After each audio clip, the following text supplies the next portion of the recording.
यस्तो मान्छेसँग बस्न सक्दिन यो मान्छेबाट म अब छुटकारा चाहन्छु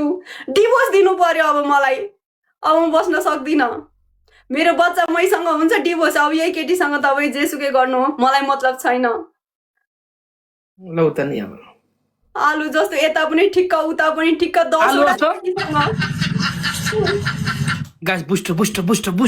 मलाई आलु आलु अफ्टर किन मन पर्यो भने यो आलु जस्तो कोही पर्दैन रहेछ र यति आलु मिठो लागेको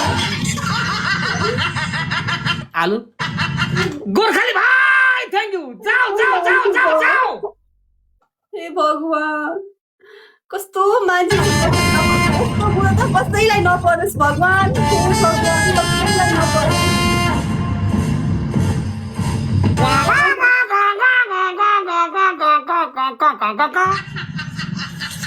थैंक भाई भाई साहब कुछ ज्यादा ना है मतलब कुछ भी